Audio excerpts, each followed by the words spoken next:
79% of consumers are reporting that their email usage either stayed steady or increased over the past 5 years. And again, remember that this study was from Gen Z through Gen X, or Gen X through Gen Z.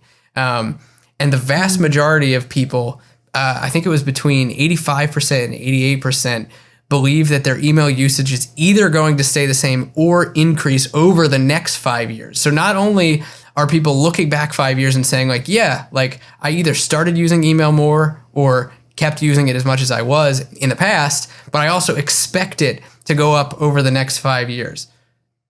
I don't know how many people can say that about a specific social media platform, you know? Like, right. Given how like the social landscape can change so quickly, like people might not be inclined to be like, yeah, in 5 years, I expect to be using TikTok or Twitter more, you know? Right. So Yeah. I thought that was really interesting. You are now listening to the Creative Juice podcast, brought to you by Entrepreneur.io.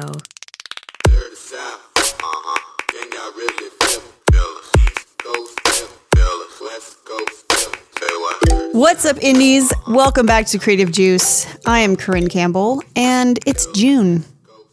It is freaking June, y'all, and I can't even believe that I haven't gotten more done this year. What about you, Jack? Have you felt productive in the first 5 months of 2021? Where does the time go? I can't believe it's June.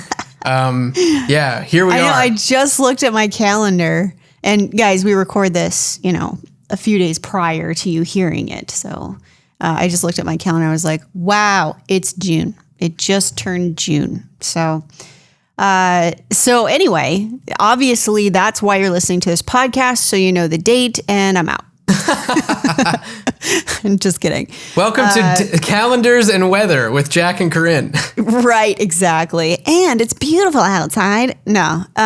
But, as we're going into the summer, it starts to, it gets busy. And more, especially in the United States, where, there's a lot of people getting vaccinated, things are opening back up. Nashville is actually maskless, full capacity at restaurants. Like, it is just open, which probably means that a lot of musicians are kicking back into gear. People are getting busy, right? And that's not just musicians, that means that your audience is also getting busy, right?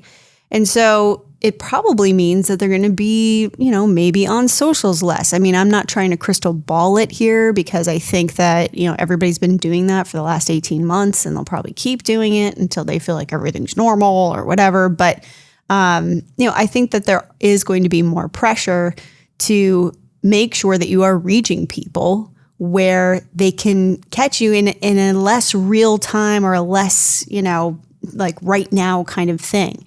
And one tool that is amazing for that is Jack's favorite tool, which is email marketing. Woo! Email marketing. Email, it's only existed for 30 years and somehow it's still kicking, y'all. It's still alive. You just can't kill it. You just can't kill it. And as much time I think as many of us have spent on Instagram or Facebook, or, insert your favorite thing here, as time gets more precious and it's, you're less available to sit around on things, people are going to whittle down their attention to the places that they trust. And, we have a whole stack of stats for you today to prove that email is still king for sales. It still is. We love our advertising, but what's great is that if you don't have a huge budget, email is going to sell you probably more anyway. So I want to talk about, there's so many facets of this. Obviously, we talk about email a lot. So we're going to try to cut to the chase of, what's new, or what some new information is about email marketing. And, there's a lot of different firms that come out with stats all the time that, talk about the conversion rates of email. But I feel like most of the studies that I read, Jack, previous to what we're about to get into, is like 2015, 2016 stats And then like it just dropped off the radar, and I you know, like Statistica or whatever it is, like was saying, you know, information from 4 years ago. And I'm like, okay, well, okay. And, you know, So I'm really interested. I mean, Jack has done some great research. He shared the notes with me so that I can look like I did some cool work too. But really, like, Jack is the man when it comes to knowing about email and what works. So I thought what we could do, Jack, is go through some of these stats that you found, but then also talk about how that applies to things that we should be doing as time becomes more precious, both for our audiences and for us. You know, what are the things that we need to prioritize, and how does this information kind of inform what priorities we have set? Totally, yeah. I'm super excited to talk about this because email marketing is something that we do a ton of at IndieX. Virtually all of our clients are using email marketing in some capacity, whether they're building an email list for the first time, whether they're communicating with their fans on it, or whether they're using it for monetization. Pretty much every artist and creative that we work with at the agency is using email marketing. As much as we talk about ads, as much as we talk about social media, email is a really strong backbone when it comes to growing your fan base, when it comes to making money in your music career.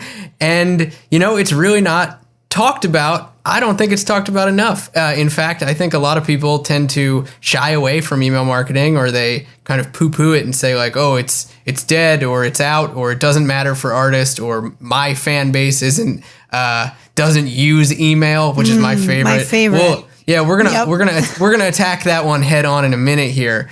It's so interesting though, you know, how we kicked off the episode talking about like attention on the internet and how that may be changing as things open up. Literally right before we jumped on to start recording this, I was talking with one of our agency clients, and we were discussing just that. Like, are we going to start to see a decline in engagement online, in e-commerce activity from advertising? And I know this is something you and I have talked about a lot, Corinne, just like the mass influx of e-com related purchase activity during 2020 and the front end of 2021 here.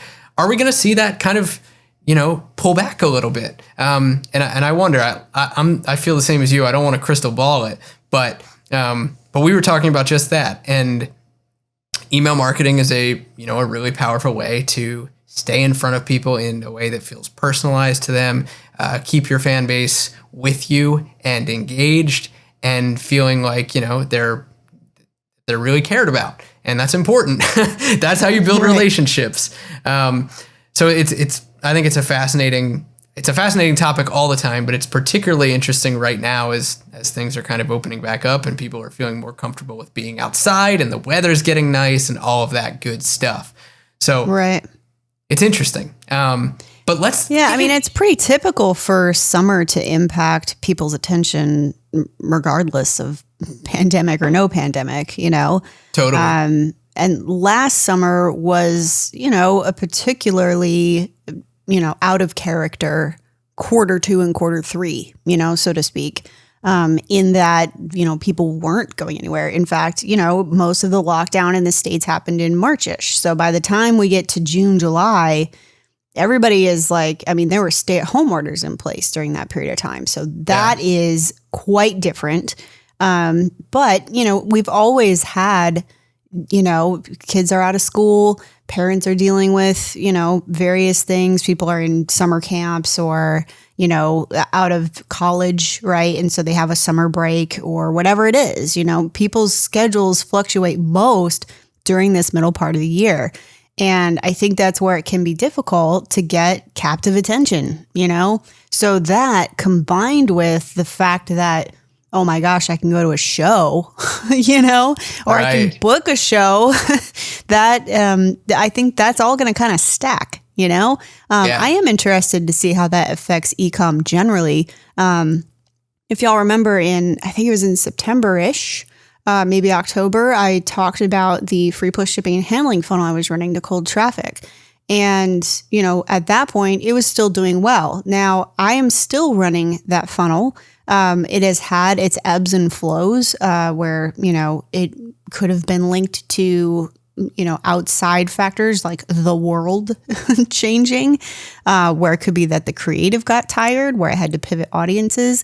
It's fluctuated a ton, and that's just something as marketers we have to deal with, is that, ads are going to fluctuate and change. One thing, though, that I never stopped doing throughout the process that still made this work even in those down points was keeping in touch with these people. And if you do it on social, it just doesn't have the same impact as if you connect to them. And that's where email has been really a saving grace for me when that funnel didn't do well. And the number of times that I have conversations with these people via email is, pretty remarkable. And that's because I tell them in every email, like, hey, if you ever want to reply, I'll get back to you, So yeah, I think that that's something that we need to consider, is that summer can be a struggle anyway. Summer after a summer where everyone was locked down is especially going to be an uphill battle. And the best way to do that is, to take advantage of what they already are utilizing for more of a utility purpose versus a social purpose. So Jack, I wanted to hear a little bit about that, because I know that you've got some facts about who uses email, right? Yeah. And I know it's kind of we've got a lot of musicians who want the kids. They want their kids in the audience. But what they're looking is for these, younger, influential kind of audiences. That's not always the case, but we do hear it an awful lot. And so there's a lot of concern that these people don't use email as much as older generations.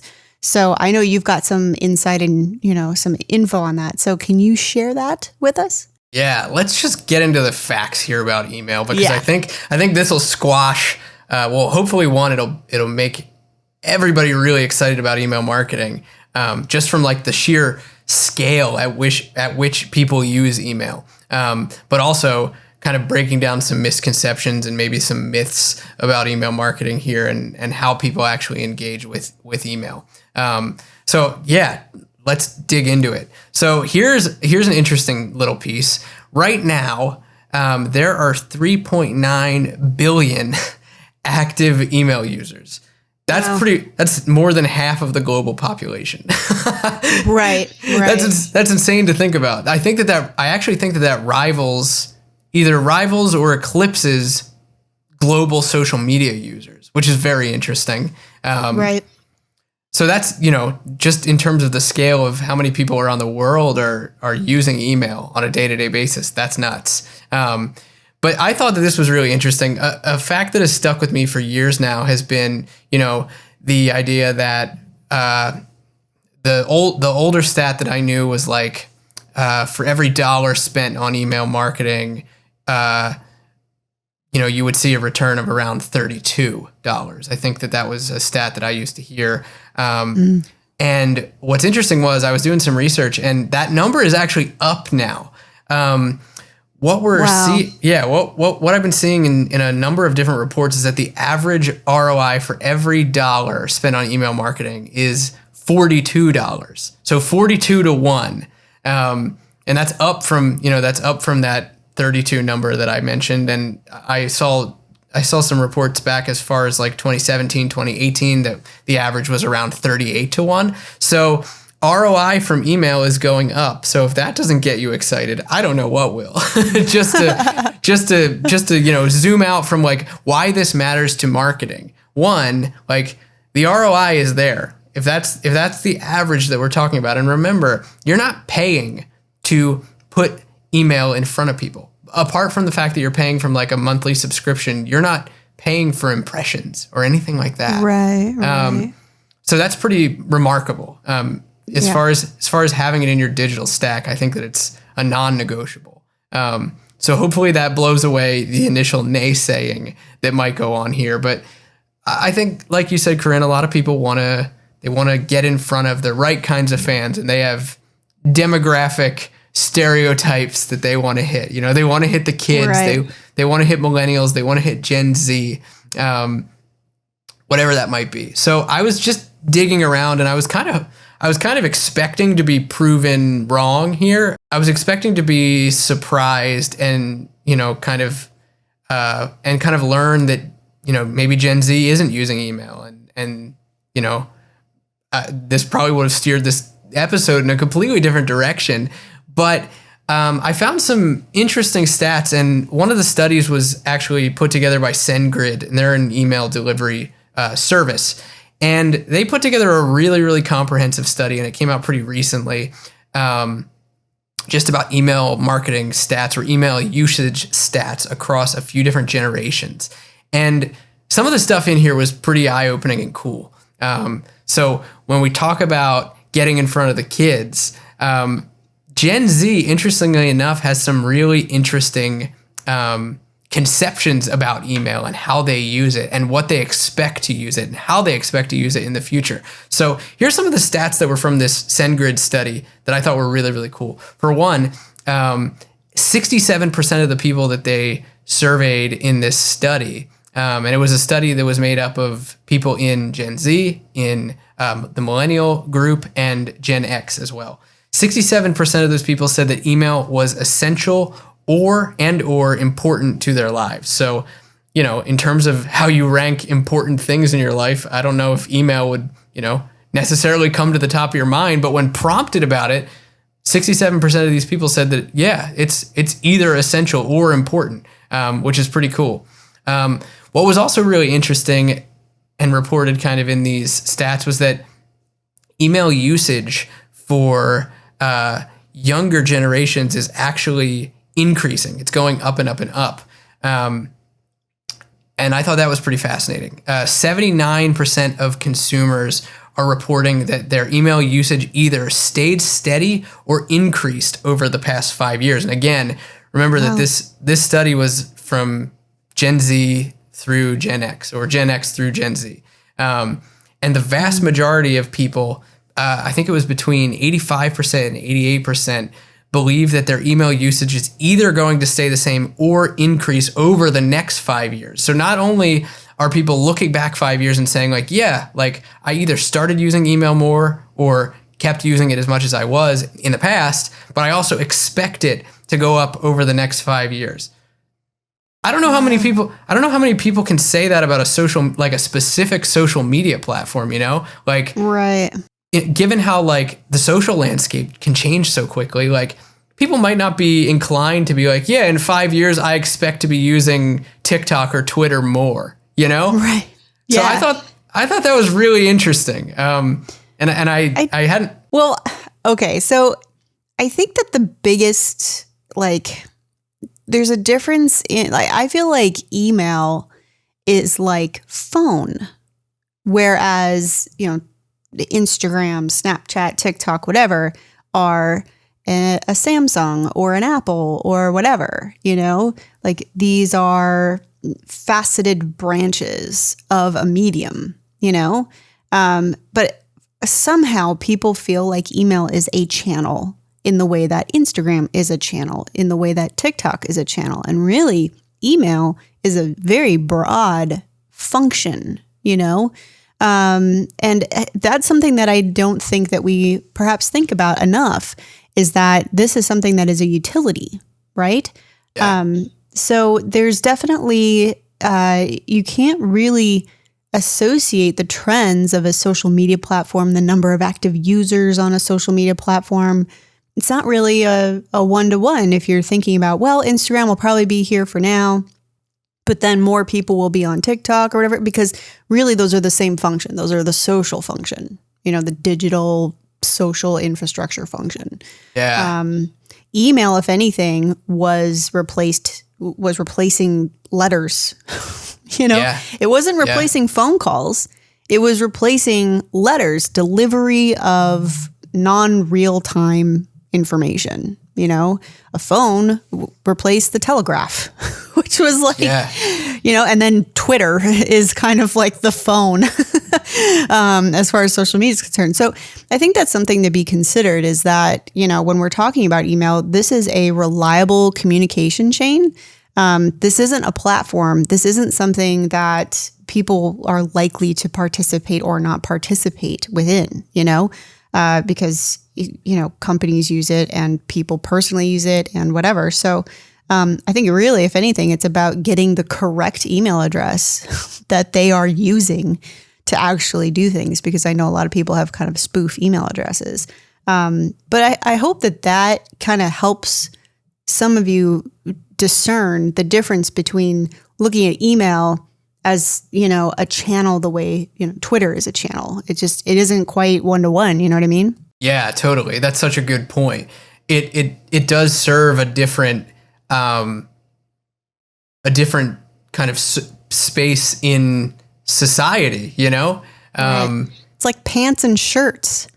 You know what I mean? Yeah, like totally. They're not in your, they both have like 2 holes for appendages, but they're not the same. You don't use them for the same thing. I mean, you can try, I suppose, like, get a crop top and maybe that's like shorts, but you know what I'm saying? Like, they're no judgment zone here. Yeah, exactly. Do what you want. But yeah, I mean, I think that's kind of a good way to look at it. Like, the purpose of any social media platform is to be social, and share things and interact with things. Whereas email is really meant to be communication, which is why it's just so important to use it. Yeah, totally. And I think that's why, like, when we talk about the buddy system, right, the listener journey, the customer journey of a fan, that's why we talk about the permission phase being, it's different. It's a different place. It exists differently than, someone discovering you on social media or someone engaging with your content and listening to your music. It's different than someone taking you up on a sales offer. Getting into a one-to-one channel like email really it's different. It serves a kind of a different place in relationship building than those other things. Yeah, I agree. I mean, I think too, like, there's an element of, like when we talk about video view campaigns, which is in our Fan Finder method training, which if you haven't checked it out, is in our Indie Pro training vault. But essentially, we're talking about how video view campaigns usually do best with candid video. And that's because we want people to be experiencing something that's similar to how they're used to being, how they're used to consuming content on that specific platform. So on Facebook, they're looking at videos of their friends or memes or, stuff like that. And so having like this beautiful professional music video, it might look very pretty, but it's a context switch really from where they were prior to seeing your video. And so it's kind of a kink in the gear a little bit. Whereas that's why with email, it's like there's less pressure to feel, I mean, think about how you use email and think about the emails you receive, right? We want to kind of, again, get to a place where it's not a huge context switch. Maybe it's just enough context switch to be like, that's fun, but not so different, that you don't have to go out there and be wild with email.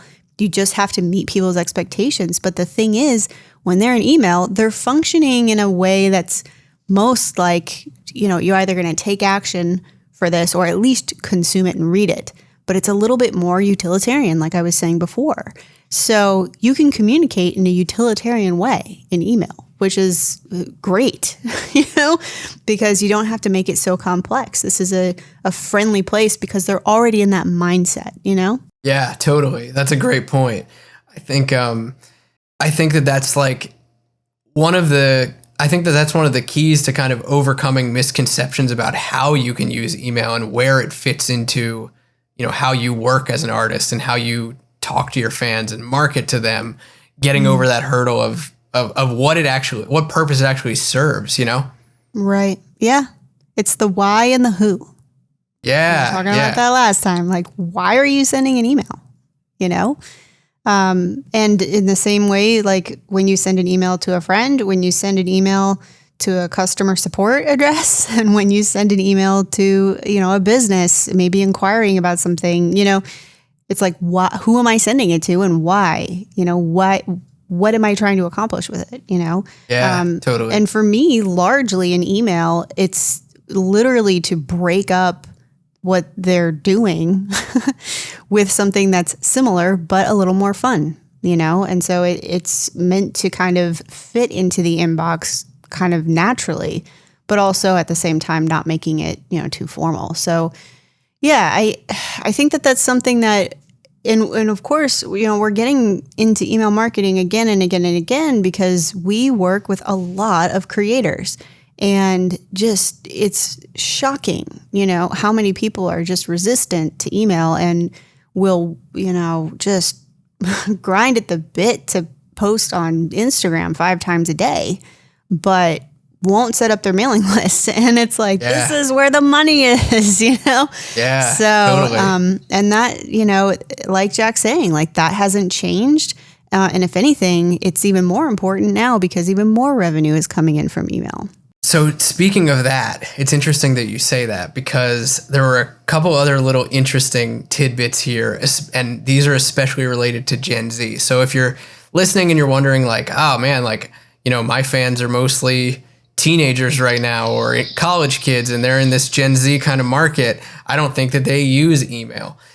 This was some interesting stuff specific to that demographic, that generation about email usage that I found to be really fascinating. First off, like the rest of the people kind of surveyed in this study, Gen Z over the next year, the people surveyed, they expect their email usage to increase over the next few years. As in, they were prompted, do you think your email usage will increase?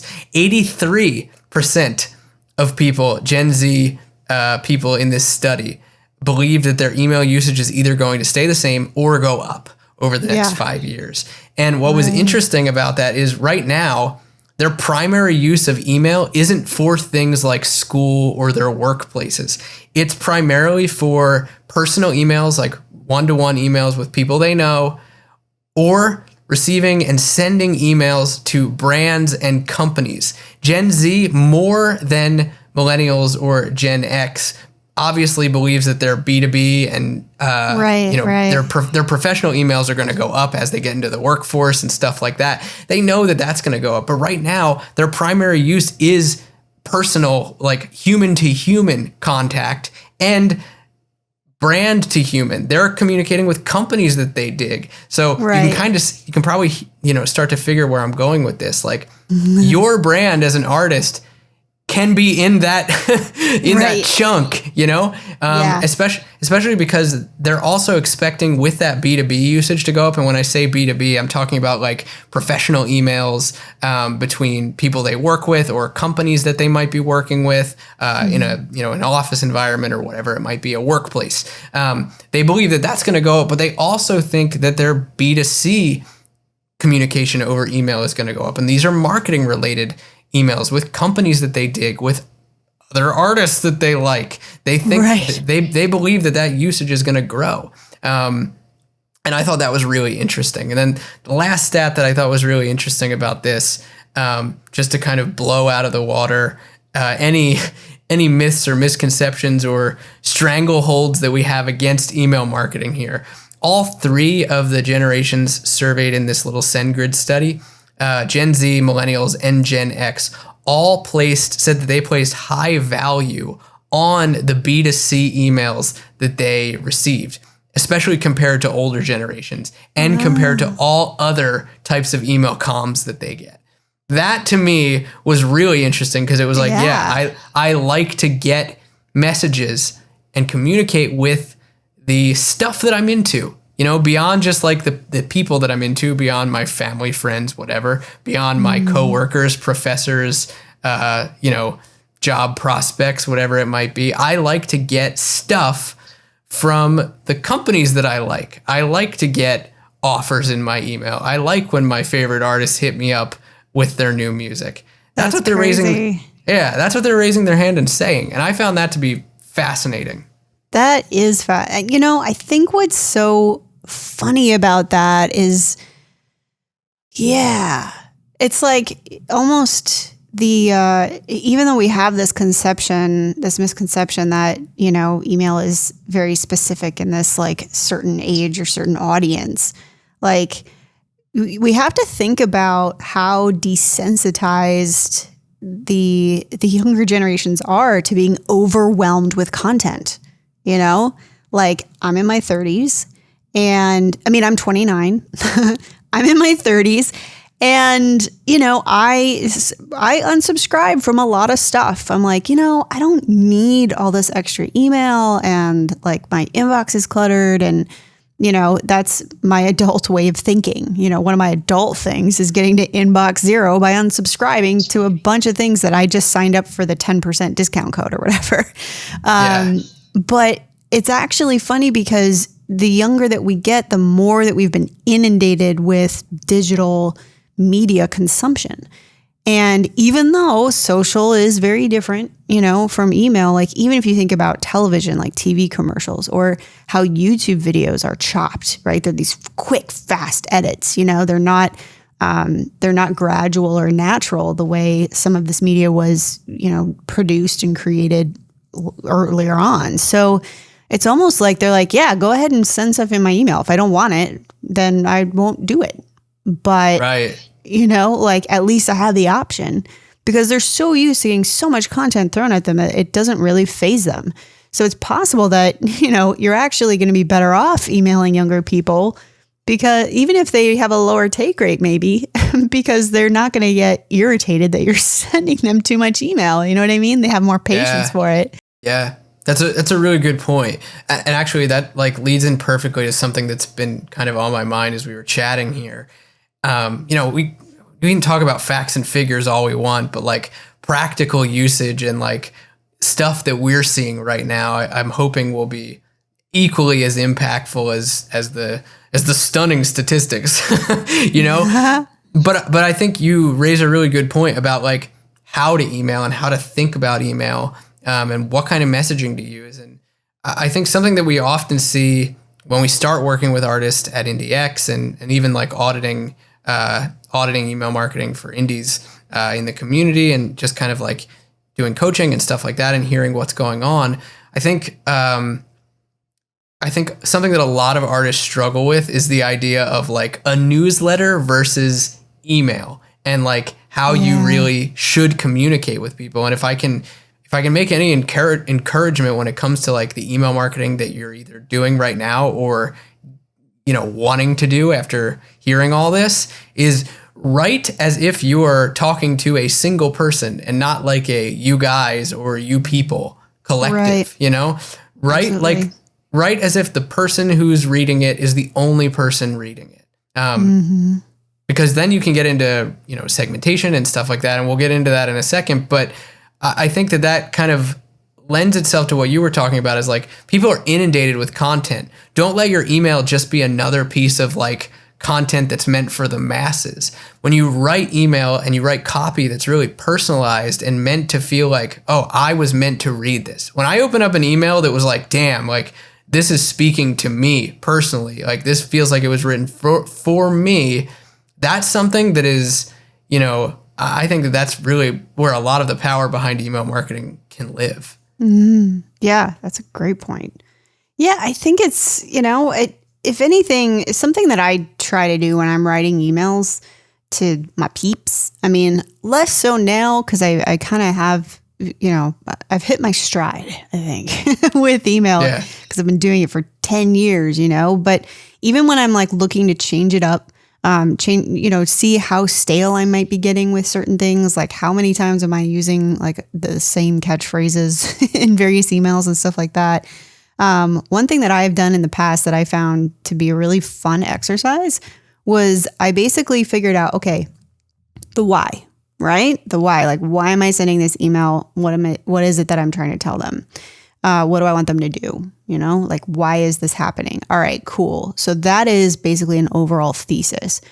And then I was like, all right, so if I write it to my friend Shara, and if I write it to my brother Mitch, and if I write it to my mom, what do those sound like? Like if I were to just tell them, and then I look at where they overlap and I look at where they differ. And it's interesting how, with my brother, like I wouldn't be like, yo, check this out, and just leave it. Like if I'm trying to tell him information, you know what I mean?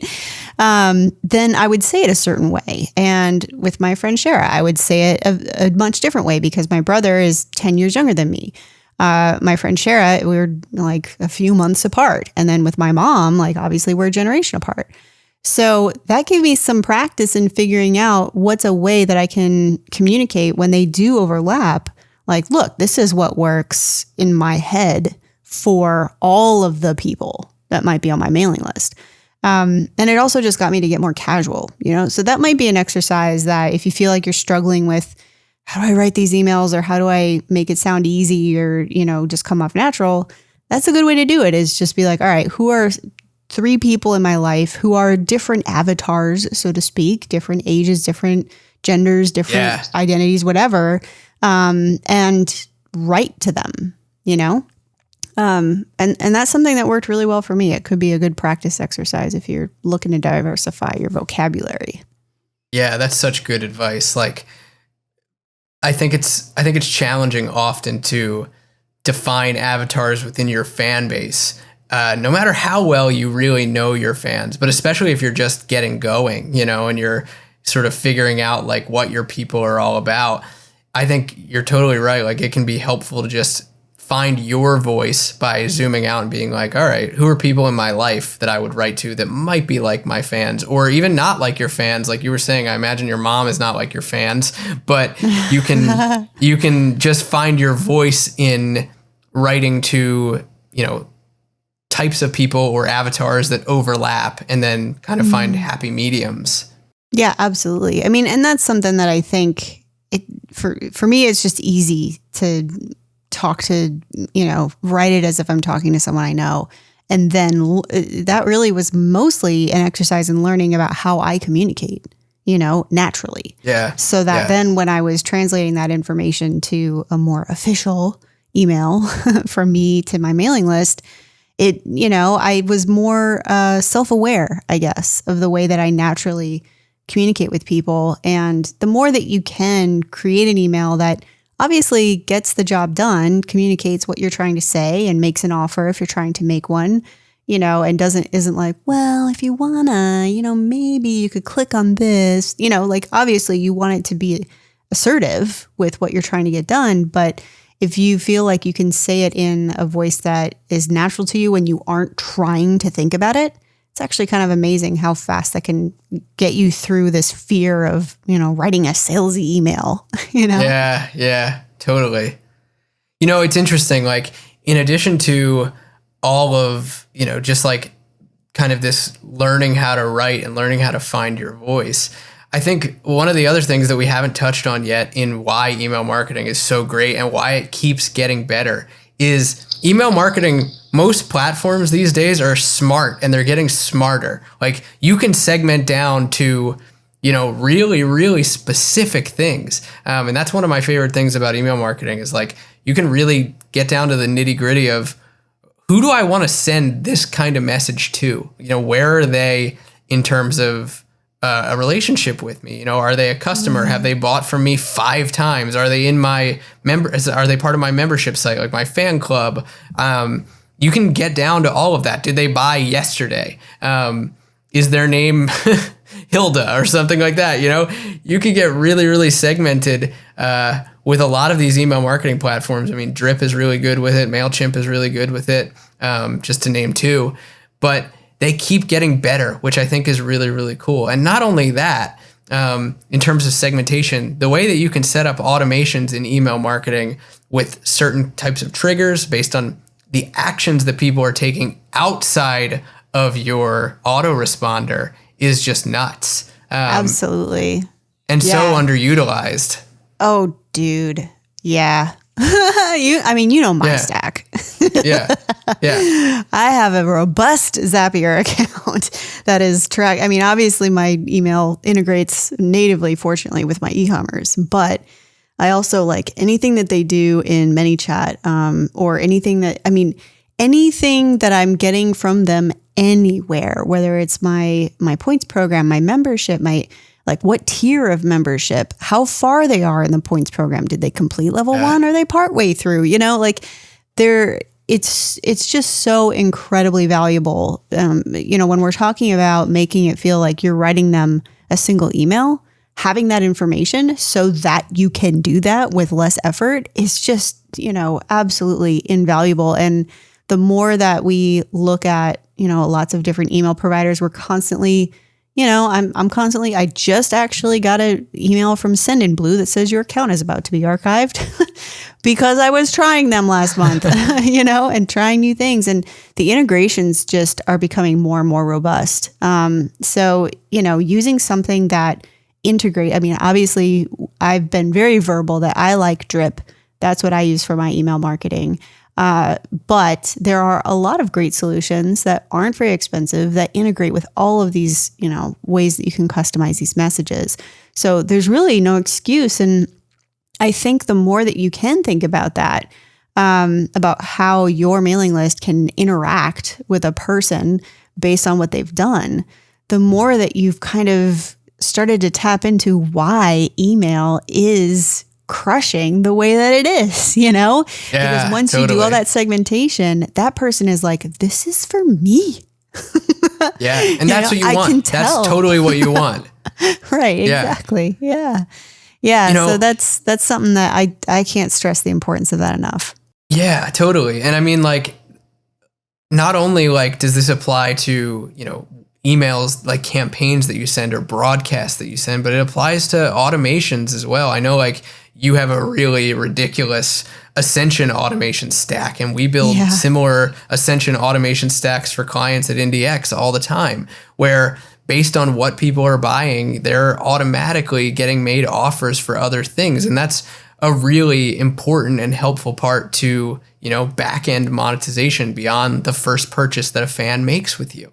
Right. Those kinds of things, that kind of the capability to do those kinds of automation is, it's worlds ahead of what you could do with ads and social alone, right. It gives you so much flexibility, especially as ad platforms change and privacy things happen. The flexibility that you have on a channel that for all intents and purposes, you own it, your email list. The flexibility that you get there to get really versatile in the way that you present offers to your fans is really, really powerful. And I think that's part of the reason that, really just speaking very broadly here, it's not the case for everybody, but for a lot of the artists that we work with at IndieX, when we run sales promotions, we typically see a third to half, maybe more of the revenue that comes in from sales come from email, not just ads or social posting or anything like that. Email. That's wild. And this is for all sorts of different types of artists. And so automation kind of lives in that world as well. That's crazy. Just an anecdote from the day-to-day of working in a music marketing agency that sees this stuff happening. I can't stress enough, man, I just want people to believe it and do it. Yeah, absolutely. Yeah, I think that's something that is just, can you tell we like email? Have we convinced you? Maybe you're someone that's like, bruh, I've been doing this, And if that's the case, awesome. I would still, encourage you to be creative and think okay, how do I up it?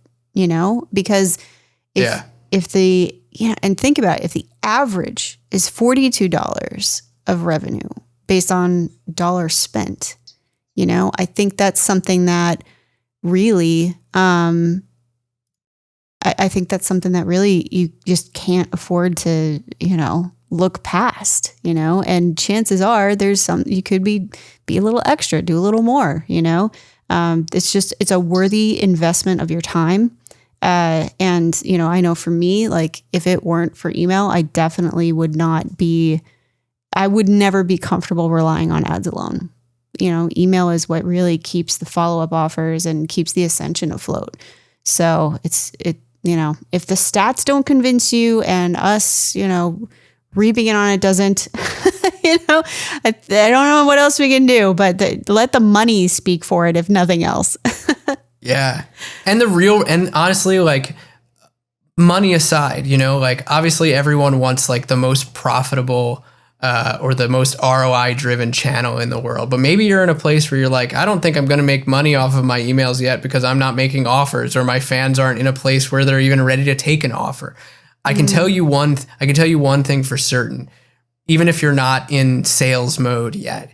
The amount of the influx of, direct responses and replies that come in from a well-written, well thought out, heartfelt message to fans that really made them feel like this was written for them is wild. So if you're looking to build upon the foundation that you already have and create fans that stick, man, a message that feels like it's coming directly from your heart to their ears in an email, that it does it all the time. I see it constantly.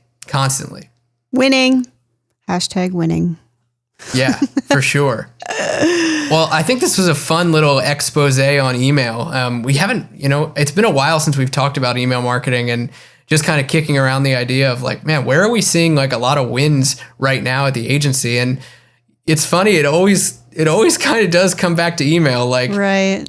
We run multi-channel campaigns for lots of different things, and email always has its place. And I think that was one of the key takeaways for me is like, I find more and more that like, no matter what we're doing, email always has a place in it. And I think that that's important to highlight. Yeah, I think that's great. Well, good job. Good job, everyone. Go get your email killer. That is the rule. Go prioritize your email. And I'm really excited because next week we're actually going to kind of go to the opposite spectrum. We've been running a lot of tests in the newer things like TikTok and Snapchat and Google display ads, which aren't, quite as new. Doing some YouTube ad testing. I have blown a ton of money and whether or not it was a waste of my time or profitable, I guess we'll find out next week. So thanks so much for hanging out with us, you guys. Thank you, Jack, for your time, and we'll see you next week on Creative Juice. Peace out, Indies. East Coast.